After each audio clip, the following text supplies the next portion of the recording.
Just a Kiss, Part 4. A Miraculous Ladybug Fanfiction written and narrated by Eleanor Rose. If you've not heard the previous 3 parts of the story, you can find a link to them in the description box, or you can go to the first part by clicking the card.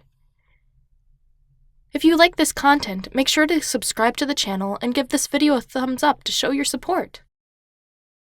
Nathaniel raced to the doorway, hoping to cut Chloe off before she left school for the day. He probably had more than one chance to do this, but it was now or never. His burst of recklessness wouldn't last long. "Hey!" He stuck his arm out in front of her, stopping her abruptly. "What?" Her question was more like a statement. "They don't know." "Who doesn't know what?" Chloe asked, attempting to slide around him. "The class doesn't know about it." Nathaniel lowered his voice. "You know, the kiss." "Why do you care? I'm the one whose reputation would tarnish if they found out." "That's just it. Remember this?" He held up his phone with the picture he took while kissing her yesterday in the cafe.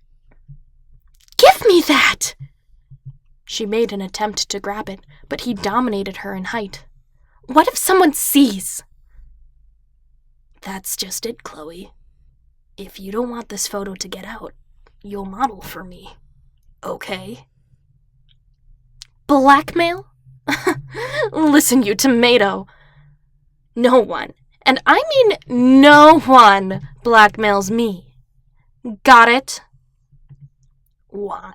Because you'll tell your father?" He waved the photo in her face. "We both know that he wouldn't want to see this." She didn't respond to his comment, choosing instead to huff and walk away. He smirked to himself and slid his phone into his pocket, knowing he'd won. It was a strange feeling, triumph mixed with guilt, but he didn't feel bad enough to leave without a skip in his step.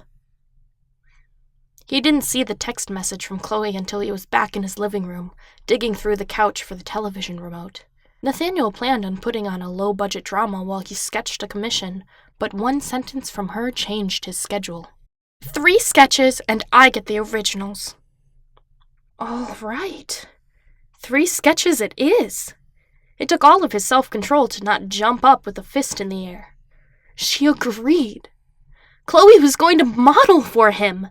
He hadn't told her about posting the finished art to social media, but he'd cross that bridge another day. For now, he'd take his battles one step at a time.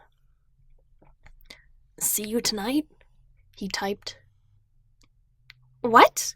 Ew. Besides, I'm getting some shots for my Instagram." Nathaniel tapped the phone against his lips. "Need some ideas?" "Buzz, buzz. What are you on? Of course not." "I'm just saying I could take some great shots. Consider it a thank you." "A thank you for blackmailing me? Ridiculous." "Utterly ridiculous." "Are you mocking me?" He grinned and debated his next move. He could tell she was pissed, but it was kind of fun now that he had an ace in his back pocket. "I'm just offering," he typed. "I do have some pretty good shot ideas. Artist's brain and all that." "Please." He could imagine her dragging that word with 2 syllables. "Daddy got me a renowned photographer. Why do you think you could do better?" All of the flirtatious bravery drained out of him. How could he say it was because he'd spent more hours looking at her body than anyone else without sounding creepy? She was gorgeous, and he had a webtoon character based on her. Oh, wait, flirtatious bravery? No, this was Chloe. She was horrible. She literally tossed his tablet into the fountain last year and never replaced it. "I guess you're right," he typed. "Good night." Less than a minute passed before his screen lit up again. "Good night? What do you mean, good night? It's 6 in the evening. You don't get to hang up on me. I hang up on you." We're texting, Chloe. Excuse you! You know what I mean! Ugh! Go away, doodle boy! Nathaniel couldn't help but laugh. As you wish. He tossed the phone on the cushion and stood up to stretch.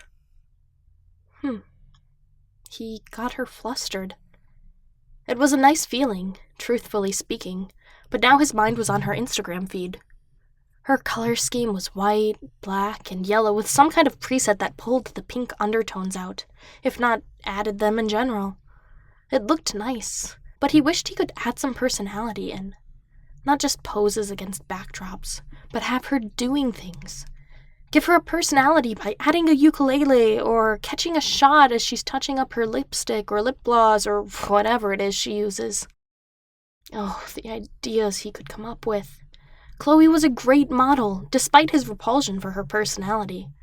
She had great symmetry all around, and legs for days, as Twitter liked to say. She did a branded video for sparkling water a few weeks ago, and whoever took the shot knew what she was doing. He shook the thought away and pulled out his sketchbook, already thinking about what he'd want for his time with Chloe. He wasn't convinced she'd wear what he wanted her to, but the idea was nice. A white top and black shorts with coral earrings for a pop of color? Sneakers, maybe? If so, what color? Would he use a tying shoes pose? Or nah? Too many options. It was exciting. He couldn't wait for the weekend. Surely that was when they'd meet up, and he'd have everything ready. Yeah, he'd have everything ready. And if he were lucky, he'd be able to get something else as blackmail. If he were lucky. Thank you so much for listening. The next part will be available next week. I'll catch you guys next time.